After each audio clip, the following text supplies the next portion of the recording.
Hi, welcome to our channel where we share the most intriguing stories. When Trevor Drake finally bought his dream cabin in the Appalachian Mountains, he expected peace. What he got instead was war against an obsessive HOA, forged documents, and a power-hungry woman named Karen. But Trevor had one thing they didn't: the law, and no intention of backing down. I'd been dreaming about this place for the better part of 15 years. Through burned-out jobs, tangled bureaucracy, and long drives through the sticks to inspect storm-damaged red oaks or illegal backwoods dumps, I kept one image in my mind: a porch with chipped white railing, a cold beer, two dogs lazing at my feet, and the Appalachian Lake shimmering through a break in the trees. That image got me through droughts, wildfires, and a nasty rotavirus I caught crawling through a sewage marsh in Nameless County. And now, finally, it was mine. My name's Trevor Drake. I'm 41, recently retired from the Forest Service, and I just bought my dream, a 12-acre spread tucked above Lake Halston, western North Carolina, far from board meetings, mandatory lawn colors, and the diseased concept of suburban shared values. The property is private, off-grid but fully legal, and very much not part of any homeowners association. I paid good money to make sure of that. The day we arrived was textbook perfect. The moving truck creaked behind my Tacoma. Sarah rode shotgun with a half-eaten gas station egg sandwich in her lap, and our two mutts were sprawled across the back seat like furry aristocrats. We hit gravel around noon and started climbing. Trees grew thicker, the road narrowed, cell signal blinked out, and suddenly the world was quiet again, just the way I wanted it, except someone was waiting. The moment I rounded the last bend and crested the driveway, I slammed the brakes. 3 figures stood blocking the entry gate. A rusted, padlocked cattle panel I had every intention of replacing, each wearing matching khaki vests with cheap clip-on badges. One held a clipboard, the other a folded plastic sign, and the third, the one in heels, pearl earrings, and a power blazer like she'd stepped out of a damn Chamber of Commerce meeting, stood dead center, arms crossed like a sheriff in a spaghetti western. That was the moment I knew we had a problem. Before I could say a word, she raised one hand and barked, "State your name and purpose, sir." I blinked. "I own this property. Just closed last week. Name's Trevor Drake." She took one aggressive step forward. "This property was recently voted into the Whispering Pines Homeowners Association. I'm Karen Pendleton, President and Acting Enforcement Chair. We'll need to review your plans for renovation, confirm you understand the architectural guidelines, and receive your compliance paperwork within 72 hours. I stared at her. "I'm sorry, did you just say voted into the HOA?" "Yes. The community held a special vote in April. As of May 1st, this parcel is part of our regulated zone." "No," I said slowly, calmly. "That's incorrect. This land is parcel 37-F, zoned R2, and it is not, I repeat, not a part of Whispering Pines. I checked the plat myself. My lawyer double-checked. I even confirmed with the county clerk. This house and these 12 acres are private, unregulated, and not under your jurisdiction." Karen sniffed. "Well, that may have been the case previously, but the neighborhood evolved. We expanded. The residents voted. Inclusion was approved unanimously." "I'm not a resident," I said. "I wasn't even aware of your vote. You can't just vote someone's property into an association they didn't agree to." She looked at me like I'd grown antlers. "That's not how we do things up here." I stepped out of the truck, careful not to startle anyone. "Look," I said, keeping my voice calm. "I've got paperwork in the glove box. The deed, the tax records, county zoning map. I'll show you right now." But she raised a hand again. "Sir, do not approach. This is now a contested space. Any movement toward this house may be interpreted as trespassing until compliance is established. I'm calling the sheriff." "Trespassing?" I laughed, but it came out sharp. "Lady, I own this place. You're the ones trespassing." The guy with the clipboard finally spoke. "Ma'am, he did say he has the deed." Karen ignored him and took out her phone. "Dispatch?" "Yes. I need an officer at 37 Halston Ridge Lane. Yes, we have a male attempting to enter an unoccupied property. Claims ownership, but no compliance file on record." Sarah leaned out the passenger window, wide-eyed. "Are you serious right now?" Karen held up a finger like she was muting her own indignation. "You can consider yourself evicted, Mr. Drake. Until the proper paperwork is filed, you have no right to be here." I took a long, measured breath. "You're gonna regret this," I said, mostly to myself. "Is that a threat?" she snapped, eyes lighting up. "No," I said, opening the glove box. "It's a prediction." And as I stood there, holding my deed in one hand while she kept yapping into the phone, I realized something I hadn't expected. I wasn't even angry. Not yet. I was amused, deeply, dangerously amused. They wanted a war? Fine. But I wasn't the one who'd lose it. I didn't move. Not an inch. I stood there in the sun with a manila envelope of legal documents in one hand and my truck idling behind me, exhaust hissing like the last breath of logic leaving the mountain. Karen kept talking into her phone like she was ordering an airstrike. The two men behind her shifted uncomfortably. One checked his watch, the other looked like he wanted to melt into the tree line. After a few minutes, she hung up with a smug smile that could curdle paint. "Sheriff's office will be here shortly. I suggest you remain where you are until we sort this out." "I'm not going anywhere," I said, setting the envelope on my hood and folding my arms. "And if you're smart, neither will you. Because the moment the deputy steps out of his car, I'm going to hand him a deed, a plat map, a boundary survey, and a letter from the county confirming that this land is, brace yourself, not part of Whispering Pines." Karen smirked. "The county makes mistakes. The board has maps too." "Sure, drawn in crayon on the back of HOA newsletters." She didn't respond. Her lips pressed tight, eyes locked on the long bend in the road as if willing the sheriff to show up with handcuffs and a crowbar. Sarah stepped out of the truck then, dogs barking behind her, and joined me at the front. This is insane," she muttered. "You weren't kidding about mountain politics." "I told you we should have brought the drone footage," I said. We didn't have to wait long. About 20 minutes later, a dusty Ford Explorer crawled up the hill and stopped just short of the gate. Out stepped a county deputy in wraparound shades, radio crackling at his shoulder, and a bored look that said he'd rather be anywhere else. He glanced at Karen, then at me, then at the dogs barking like mad behind the truck's windows. Karen practically ran to him. "Officer, thank God. That man is unlawfully occupying a residence that falls under HOA jurisdiction. He's refused to submit compliance forms, has no record of community approval, and has entered the property with aggressive intent. I believe he may be armed." The deputy turned to me, eyebrows lifted behind his shades. "You carrying, sir?" "Not at the moment," I said. "It's in the glove box. Registered, legal, holstered, and locked." He nodded. "Can I see some ID?" "Sure thing." I handed it over along with the deed and survey papers. "Name's Trevor Drake. Bought the property last month. Parcel 37F. Independent of HOA regulation. County knows it." Clerk signed off. "I've got the zoning certificate in there too." Karen scoffed behind him. "He's fabricated all of that." The deputy took a long look at the documents, flipping through them slowly, then pulled out his phone. "Let me just confirm this." While he made the call, a car pulled into the neighboring driveway, the cabin just downhill, tucked beneath a cluster of maple trees. Out stepped a woman with a cane and a ball cap that read Halston Lake Bait and Tackle. She squinted up the hill and started toward us with the kind of slow, deliberate confidence that only comes with age and not giving a single damn. "Afternoon," she called out. "Somebody want to tell me why there's an HOA mob outside Trevor's new place?" Karen's face froze.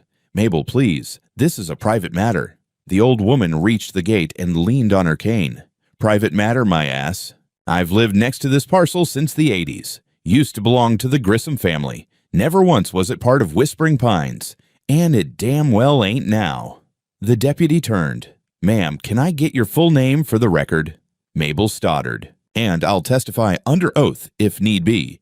That property's always been private. And this one," she jabbed her cane at Karen, "has been trying to annex half the ridge ever since she moved in." Karen turned bright red. "That's slander." "It's called memory," Mabel said. "You should try having one." I could have hugged her. The deputy's radio crackled. He stepped aside, listened for a moment, then nodded. "Confirmed. Parcel 37F is registered as an independent holding. Zoned residential agricultural non-HOA. No compliance requirement. No jurisdiction." I let out a slow breath as Karen opened and closed her mouth like a guppy. The deputy turned to her. "Ma'am, unless you have documentation to the contrary, I'm going to have to ask you to step back and let the owner move in." Karen's voice was tight. "I will be filing a formal complaint. This isn't over." "I'm sure it's not," I muttered. We started unloading. I carried in the first box myself. Old books, mostly field guides and botany texts, some with notes I'd written 2 decades ago. Sarah followed with bedding. The dogs rolled in the grass like they'd found their own personal heaven. The men in khaki vests disappeared fast. Karen lingered by the road, scowling at her phone like she was trying to telepathically contact Satan's legal team. She turned one last time before leaving and shouted, "You've made a terrible mistake. The community will not tolerate this defiance. I didn't even look up. Just said, then it's a good thing I'm not part of your community." Later that evening, the video Sarah took made the rounds on Facebook. Karen's shrieking voice, her waving phone, Mabel's cane stabbing the air like a rapier. The post was titled, "HOA Karen tries to evict new homeowner on day one, gets schooled by old lady legend, 200,000 views by midnight, hashtag not my hoe." I woke up 2 days later to the sound of a delivery van crunching gravel outside my front porch. A man in a gray polo shirt hopped out, clipboard in hand, and made his way up the steps. He didn't look like a postman. I stepped out barefoot with coffee in hand, nodded, and he handed me an envelope marked urgent. "Legal documents enclosed. Certified mail," he said. "Signature required." "From who?" He just shrugged. "Whispering Pines HOA." I scrawled my name and opened it on the spot, expecting another tantrum about Facebook or a cease and desist for owning dogs with too much personality. What I got was a 5-page letter titled "Notification of Non-Compliance and Mandatory Architectural Correction." The gist of it? According to their records, I was in clear violation of community standards for 3 illegal structures: a detached tool shed, it was a prefab storage unit, a wooden patio overhang, pre-existing 30 years old, and, I kid you not, the inappropriate display of wildlife-themed mailbox art. Apparently, the hand-carved black bear holding our mailbox was not in keeping with Whispering Pines' unified suburban aesthetic. It got worse. Attached was a corrected zoning map showing my property as included in the HOA boundary, dated retroactively to 4 weeks before my closing date. A second attachment referenced a community vote with signatures from residents I'd never met, claiming I had been offered a chance to object to inclusion. I hadn't, because it never happened. I called my lawyer. Laura Green wasn't just a lawyer. She was an apex predator in a pantsuit, with 2 decades of experience dismantling overreaching HOAs like a mechanic stripping an old truck for parts. When I explained the situation, she didn't laugh. She growled. "You're telling me they retroactively redrew parcel lines and issued compliance threats based on internal votes you weren't party to?" "That's what the paperwork says." "Good," she said, "because that's about the dumbest legal overreach I've seen this quarter, and I deal with people who've tried to regulate tree shadows." We scheduled an in-person consultation the next day. In the meantime, I kept my head down and got to work unpacking. I should have known better. By sundown, a city-issued vehicle pulled up to the edge of my driveway. 2 men stepped out, building inspectors, one holding a digital tablet, the other a measuring wheel. "Can I help you?" I asked, stepping off the porch. "Afternoon, sir. Got a complaint filed with the county zoning office. Claims of unpermitted construction, possible easement violations. Got to do a quick check." I blinked. "Complaint came from HOA?" "Filed anonymously," one said, "but most of these come through them. Standard procedure, sir." I exhaled slowly. "You're not stepping a toe on my land without a warrant." "We're not here to escalate," the other said. "We just need to confirm the structures you've got match what's in the county file." "Which they do," I said. "And if you'd like to confirm that, you can request records from the county office like everyone else. You'll find permits dating back to 1992. They exchanged a glance. I gave them my lawyer's card. They left. That night, someone taped a flyer to my mailbox. "Outsiders must comply. Protect the neighborhood spirit. Complain if you see something." There was no name, no logo, just a line at the bottom. "Whispering Pines Cares." I didn't sleep much. Around midnight, I walked the fence line with a flashlight and a retriever. One of the posts near the northern boundary had been knocked half loose, like someone had kicked it on the way by. Probably kids. Or maybe Karen making another moonlight visit to make sure her imaginary empire hadn't collapsed overnight. In the morning, I found a new note in my mailbox. This one was neatly folded and signed, "Mr. Drake. You can end this now by agreeing to submit to the HOA and removing the structures in violation. Otherwise, formal action will continue. Your cooperation is expected. President K. Pendleton." I read it 3 times. Then I laminated it, date-stamped it, and dropped it in a file titled Litigation Bait. Laura called that afternoon. We're filing a cease and desist and preparing a fraud complaint. By the time I'm done with them, they'll need a legal map just to find their asses. I like your confidence, I said. You'll love my strategy, she replied, because I'm also subpoenaing their voting records, map revisions, and zoning submissions. If they forged anything, we're going scorched earth. I looked around my property, at the old barn, the tool shed, the dogs sunbathing under the porch swing. I'd wanted peace. Instead, I was getting a case study in American land warfare. But you know what? I'd seen worse. Forest fires, oil spills, even bureaucrats from D.C. Karen. She was just another invasive species. Laura Green drove up to the cabin in a silver Subaru, laptop bag slung over one shoulder, sunglasses mirrored and merciless. She didn't waste time. "Let me see the originals," she said, before even shaking my hand. We set up on the back porch with 2 cups of coffee, a stack of county maps, and enough paperwork to reforest half the hill if things went badly. She flipped through the corrected HOA map, snorted once, then held it up to the light. They used the wrong topographic layer. Look here, they didn't even line up the parcel numbers. Amateurs. You think that'll hold in court? I think we're going to bury them in their own paperwork. But I need access to every communication you've received since closing. Emails, letters, even that tacky flyer. I handed over the bundle I'd started labeling Karen's paper trail and then showed her the laminated note from the mailbox. She read it out loud with the kind of theatrical disdain only a practiced litigator can muster. Your cooperation is expected. Good Lord, it's like she's cosplaying a medieval duchess. She pulled out her tablet, opened up the county land records, and cross-referenced the plat with the scanned title history I'd sent her earlier. Okay. There's no recorded easement, no shared development covenant, no HOA overlay. You're in the clear. Which means their attempt to rewrite history is either a delusion, she said, or an actual criminal conspiracy. She smiled when she said it, which was mildly unsettling. We spent the next 3 hours drafting an official cease and desist addressed to both Karen Pendleton and the Whispering Pines HOA board. Laura's wording was sharp, surgical, and laced with just enough venom to make a seasoned bureaucrat lose bladder control. Then she added a formal demand for disclosure, original HOA bylaws, voting records, architectural control logs, and a copy of any parcel expansion initiatives. Deadline 5 business days. Think they'll comply? I asked. Hell no, she said. But they'll either lie in writing, which helps us, or they'll stall, which also helps us. As we wrapped up, her phone buzzed. She read the message and frowned. This just came in from my contact at the county registry. You're not going to like it. I waited. Someone from the zoning office, name redacted, submitted a boundary change request 3 weeks ago. Not for Whispering Pines in general, just for your parcel. They tried to sneak in a reclassification under community utility revision. What the hell is that?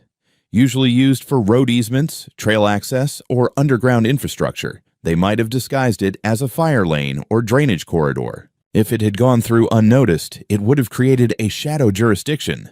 And you're telling me this was filed before I even moved in? Exactly, which means this wasn't a reaction. This was a setup. My stomach turned. So they knew I was buying. They planned this. Looks that way, she said, already scrolling. I'm filing a fraud complaint tomorrow and contacting the county ethics board. I stood there, gripping the porch rail, watching the lake through the trees. The wind was calm, the surface like glass. But below that calm, the water could drown you. I felt something shift. Not panic, not even anger, just a cold, steely thread pulling tight behind my ribs. That night, as if on cue, I got a knock at the door. It was a man in slacks and a tucked-in HOA polo holding a clipboard and a pen like a game show host caught in the wrong neighborhood. "Evening, Mr. Drake," he said. "Just here to conduct your onboarding inspection for Whispering Pines." I stared at him. "Are you high?" He blinked. "I'm sorry. Buddy, you have exactly 5 seconds to get off my porch before I call the sheriff and file a harassment report." He looked momentarily confused, then annoyed. "You don't have to be hostile. It's a routine courtesy inspection. I'm not part of your HOA. He raised his clipboard like it was a holy relic. "According to our records." "Your records are a tissue fire waiting for a match," I said. "This is private land. Get off it. Now." He left, slowly with a practiced kind of irritation like I'd just ruined his evening mint julep. I texted Laura. He came. I told him to walk. Good. I'm drafting the complaint now. Don't talk to them again. Everything goes through me. Understood, but they're not stopping. They will, I promise. But first, we're going to light them up from the inside. The next morning, we filed 3 documents: a cease and desist, a formal complaint of attempted jurisdictional fraud, and a subpoena request for all HOA boundary votes in the past 12 months. The message was clear. You came to the wrong damn mountain. By the end of that week, the gloves were off. Laura wasn't just building a case. She was tearing open the floorboards of the Whispering Pines HOA and shining a floodlight on every roach skittering beneath it. What started as a personal land dispute was quickly evolving into something else entirely, something bigger, systemic, and rotting from the inside. It started with the subpoenas.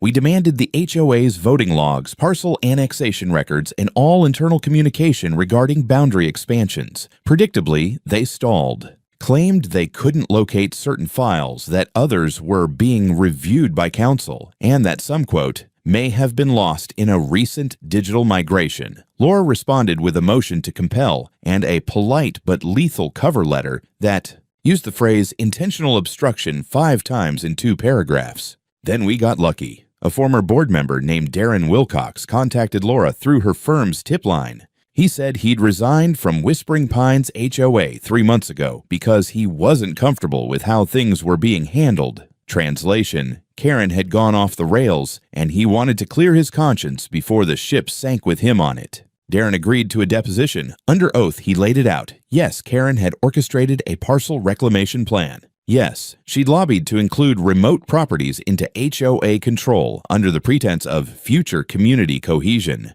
Yes, she'd filed paperwork with a friend in the zoning office, one Terry Goss, since quietly transferred to another department, to create a fake boundary adjustment around my property. And yes, she'd bypassed a community vote entirely. The so-called signatures in their files were collected from unrelated events, a bake sale, a dog park petition, even a neighborhood Halloween contest, then slapped onto the expansion request. Karen called it preemptive governance, Darren said, voice flat. Said people don't know what's best for their land until you show them. I sat in silence as Laura took notes, not interrupting. I wasn't surprised. What did surprise me came next. She forged a compliance citation last winter, Darren continued. Tried to fine an elderly couple on the South Ridge for putting up wind chimes without board approval. When they pushed back, she had a contractor install a 6-foot fence between their yard and the community trail, overnight. Called it a safety buffer. Laura looked up from her notes. Would you be willing to testify to that in court? Darren didn't blink. I already said goodbye to my lawn committee. I might as well finish what I started. We filed an amended complaint that same afternoon, adding charges of fraudulent misrepresentation, abuse of position, and coordinated administrative tampering. Laura also submitted a request for a temporary injunction to prevent the HOA from contacting me further until trial. By now, the clerk at the county courthouse recognized Laura's handwriting and greeted her by name. That weekend, things got loud. The story broke in the local paper, a front-page piece titled HOA Power Grab. Local landowner accuses association of forgery and harassment. Inside were excerpts from Darren's deposition, maps comparing the real and forged boundaries, and, cherry on top, a screen grab of Karen yelling into her phone during the sheriff incident, her finger wagging like a drunken mascot. Karen responded as expected, badly. She called a special HOA meeting, tried to spin the whole thing as external disinformation, and told attendees the lawsuit was an attempt to undermine community unity. Several neighbors walked out. One man reportedly stood up and asked, "Are we paying dues to fund this crap?" Then came the anonymous envelope. It was slipped under Laura's office door late Monday. No return address. Inside was a printed email thread between Karen, zoning official Terry Goss, and someone from the Whispering Pines Architectural Committee. Subject line: Parcel 37F Absorption Strategy. The emails discussed me by name. The plan was to quietly include my land into the HOA under the pretense of environmental protection. Karen claimed I was likely to build unauthorized structures given his forestry background, and suggested a firm show of authority during a move-in. They'd planned it, weeks in advance, before I'd even closed on the place. Laura stared at the papers for a long time. This is a coordinated land grab. Can we prove it? With this, she said, grinning. Oh, we're going nuclear. We added conspiracy to commit administrative fraud to the list.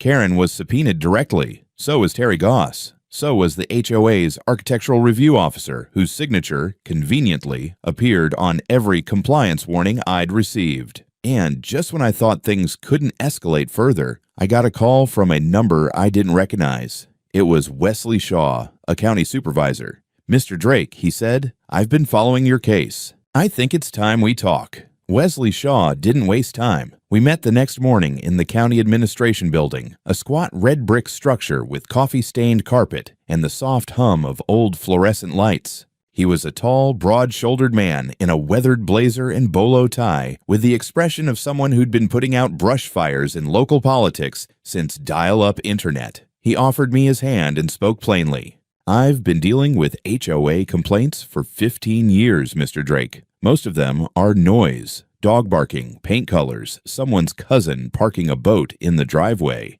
Yours has teeth. We've had whispers about Whispering Pines for a while now, but no one's had the guts or evidence to push back. Until now." He leaned in, steepling his fingers. "If what your lawyers found is real, and I believe it is, this goes far beyond a property dispute. We're talking zoning manipulation, forgery, misuse of public office. And that's felony territory." I told him about the emails, the reclassified maps, Darren's testimony, even the architectural inspection ambush. He took notes the whole time, nodding slowly, and when I finished, he simply said, "We're opening a county inquiry. Quietly for now, but the fuse is lit." Within 48 hours, things exploded. First, the local news ran a feature. Mountain property owner battles HOA over fraudulent takeover. Footage from the sheriff incident played on loop alongside an interview with Mabel, who, God bless her, managed to say, "Karen's got more nerve than..." A possum on moonshine with complete seriousness on camera. Then came the real bombshell. The county clerk's office filed a formal complaint with the North Carolina Attorney General's office, citing sustained abuse of procedural authority involving Whispering Pines HOA, including evidence that zoning files had been altered without oversight. The complaint named Karen Pendleton, Terry Goss, and Paul Lemasters, the HOA's architectural compliance chair, as subjects of investigation. Karen was served with a subpoena at her home. Cameras caught it. She slammed the door on the deputy and screamed about deep state land activists. That soundbite made it all the way to regional TV. Laura, meanwhile, was on fire. We had our first hearing scheduled, a motion for a preliminary injunction to stop the HOA from contacting me, fining me, or entering my land under any pretense. The courthouse was packed. Locals, reporters, even some off-duty sheriff's deputies. Darren testified first, clear and steady. Then Mabel, who brought the house down by bringing photographs from the 80s that clearly showed the parcel boundary signs, complete with dates written on the back in faded ballpoint ink. Then Laura brought out the emails, and the room went dead silent. She read aloud the subject line, "Parcel 37F absorption strategy," then line after line about covert assertion of control, preemptive compliance visits, and leveraging our influence at zoning to secure de facto HOA jurisdiction.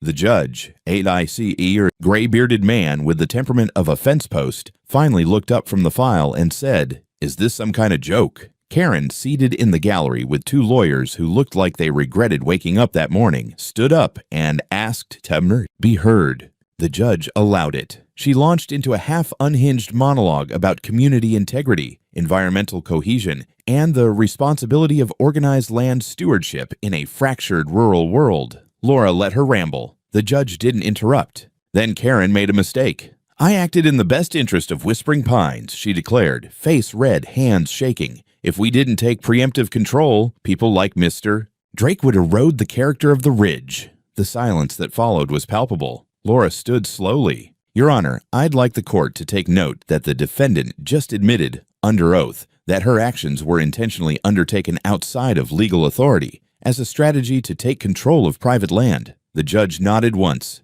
The motion for injunction was granted on the spot. HOA officials were barred from contacting me or setting foot on my property pending further litigation. But it didn't stop there. The very next morning, Karen Pendleton was arrested at her home by county deputies on charges of attempted fraud, abuse of zoning process, and falsification of public records. Terry Goss and Paul Lemasters were both placed on administrative leave. Whispering Pines HOA was served with a temporary suspension order, and the press, they devoured it. CNN ran a 2-minute segment titled, HOA Tyrant Arrested in Property Grab Scandal. Homeowner Fights Back. TikTok stitched together clips of Karen's rants, Mabel's quotes, and Laura's courtroom smirk into a viral meme, soundtracked by Johnny Cash. Neighbors who had once waved politely at me now stopped their cars to say, "You're the guy from the news," and "God bless you, man. That HOA was a nightmare." But my favorite moment. The next Sunday, someone planted a wooden lawn sign at the community trailhead. "We stand with parcel 37F. Free the ridge." I left it there. The week after the hearing felt like stepping out of a hurricane and finding the house still standing. Barely. The calls slowed, the mailbox stayed mercifully empty, and for the first time since moving in, I sat on my porch swing with coffee in one hand, a book in the other, and not a single clipboarded HOA missionary lurking in the brush. But the storm had only moved downhill. Whispering Pines, once the self-declared pinnacle of order and community unity, was imploding like a rotted-out dam.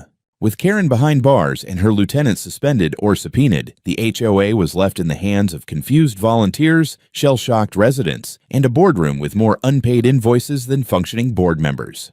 The county's interim oversight report landed like a neutron bomb. 17 separate instances of procedural misconduct, 9 documented property harassment cases, and 5 allegations of forged compliance notices, some going back over 2 years. Laura forwarded me a copy of the full audit with a sticky note attached. This is what organized tyranny looks like in cul-de-sac form. One by one, other residents began stepping forward. A couple named the Harpers came forward about illegal fines they'd paid to keep their backyard bird feeders. A widower recounted how Karen had threatened to have his garage removed by enforcement unless he paid for a roof color match. One man discovered the HOA had been secretly charging him double dues for excessive grass height. His house was surrounded by gravel. Then came the class action filings. Laura coordinated with a second firm specializing in HOA litigation to file a joint suit on behalf of 12 Whispering Pines homeowners, citing emotional distress, unlawful assessments, retaliatory zoning complaints, and loss of property value. Within days, that number grew to 28. At the same time, our personal lawsuit against Karen and the HOA moved forward. The judge allowed our fraud and harassment claims to proceed to civil trial. We sought damages for everything: legal costs, property devaluation, emotional distress, and the cost of replacing all the infrastructure Karen had tried to sabotage. The number Laura settled on? $1.3 million. Karen's attorney tried to laugh it off in preliminary negotiations until we showed them a video of Karen screaming, "You're evicted," at me on my own driveway. Then another one of her waving a forged zoning map in front of a deputy. Then the emails. They stopped laughing. The HOA, desperate to distance itself from the nuclear fallout, began a full unraveling. The board resigned en masse. An emergency meeting was called and held in the community center, which, thanks to some twist of irony, bordered my parcel. I was invited to attend. I declined, but Mabel went, and she gave me the full report afterward. "Wasn't a meeting," she said, sipping sweet tea on my porch. "It was a damn funeral. One lady cried about the wind chime thing. Another fella tried to blame it all on solar panels. Somebody suggested we rename the HOA and start over. Got laughed out of the building." The county eventually revoked Whispering Pines HOA's authority, pending reformation under new oversight. Until that happened, it was legally dissolved. The sign at the neighborhood entrance, once bearing a golden eagle and the words Whispering Pines HOA, preserving community values, was quietly removed one foggy morning. In its place, someone hung a hand-painted banner. "Private property is not a democracy." I didn't put it there, but I didn't take it down either. A few days later, the sheriff's office dropped off the final notice. Karen had been formally indicted on multiple felony counts, including falsifying public records and conspiracy to defraud. Her trial was scheduled for the following quarter. She'd posted bail, but a gag order prevented her from speaking publicly. A small but deeply satisfying silence. Laura called that evening with a celebratory tone I hadn't heard in months. "We did it," she said. "Not just for you, for the whole damn neighborhood." "And we're not even done," I replied. "Not yet," she agreed. but close.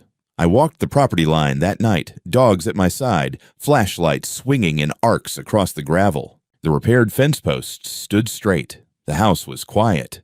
The woods, finally, belonged to the wind again. I stopped at the edge of my driveway, where the old gate had been, and dug a small post hole. Into it, I dropped a freshly lacquered wooden sign that Sarah had carved herself. Private land. Trespassers will be prosecuted. Who? Not welcome, not subtle, not poetic. But God, it felt good. The morning after the sign went in, I slept late for the first time in weeks. No knocks at the door, no HOA reps with clipboards, no shadows moving at the edge of the woods pretending to survey drainage lines. Just sunlight, the smell of fresh-cut cedar, and Sarah making pancakes with too much vanilla. The mountain had gone quiet, and for the first time since we unloaded that moving truck, it didn't feel like a temporary ceasefire. It felt like peace. Of course, peace comes with paperwork. Laura and I finalized the civil suit within the month. The court approved the full $1.3 million settlement. HOA assets were frozen, their insurance carrier got involved, and Karen's personal liability meant she'd be working through that debt long after the bars closed behind her. We agreed to seal certain exhibits, mostly because I didn't need the emails with subject lines like aggressive subjugation plan ending up on daytime television. But what I hadn't expected was what came after. It started small, a few emails forwarded by Laura from other landowners in the region asking if I could share advice on how to deal with their own HOA nightmares. Then came calls from a few local papers, then podcasts, then an invitation to speak at a land use panel in Asheville. I wasn't looking to become anyone's hero, I was just trying to move into a house. But apparently that had turned me into something else. A case study, a cautionary tale, and maybe even a spark. The piece I wrote for North Carolina Landowner Journal went semi-viral in legal circles. I titled it plainly, How to Survive an HOA That Doesn't Own You. It covered everything: deed research, plat maps, title history, cease and desist strategy, and, yes, keeping laminated copies of your boundary survey on hand. Simple things. But judging by the flood of responses, apparently simple was what people needed most. 3 weeks later, I was invited to speak at a local council meeting in Flat Rock. Sarah joked that I should bring the bare mailbox as a prop. I didn't, but I did bring Mabel, who introduced me with a proud glare and the warning that if this man tells you to read your damn title report, you better listen. The crowd laughed, then listened. I kept it short. This isn't about HOAs, I said. Not really. It's about people who think power justifies anything, about how rules become weapons in the hands of people who forget what they're for, and about what happens when the wrong person decides your land is more valuable under their control. Afterward, a young couple from out of town approached me. They were buying property in the next county and had just received a surprise compliance letter from an HOA they never signed on to. They asked for advice. I gave them Laura's card and told them to start a file. I also told them to plant a camera and never, under any circumstances, agree to courtesy inspections. It kept happening. Farmers, veterans, retirees. One woman who'd been fined $2,000 for having too many wind chimes. Apparently Karen wasn't the only HOA tyrant who'd mistaken a gate code for divine right. So I made it a habit. A small one. Nothing dramatic. Just a few Zoom calls here and there, occasional consultations, and one radio interview that led to someone at the Charlotte Observer calling me the landowner whisperer. I hated that, but I liked what came with it. People pushing back, learning the system, refusing to be steamrolled just because someone printed a rulebook with no spine. Meanwhile, life on my ridge settled into a rhythm. Sarah planted a row of mountain laurel. The dogs got fat and lazy. I built a canoe rack by the water and finally installed the solar panel array I'd been meaning to get to. Nobody bothered me about design uniformity. Nobody asked for my siding color code. And nobody, thank God, ever again tried to vote me into a community I didn't ask to be part of. The last time I saw Karen, she was being led out of the courthouse in cuffs, wearing a tailored suit and a face so tight with fury it looked like it might snap off. Our eyes met briefly. Not long, but enough. I gave her a small nod. Not cruel. Just final. She didn't nod back. I didn't need her to. I already had everything I wanted. 12 acres of sky, one porch swing, and a wooden sign that said everything I'd ever need to say. Private land, trespassers will be prosecuted. Show us, sirs, not welcome, welcome home.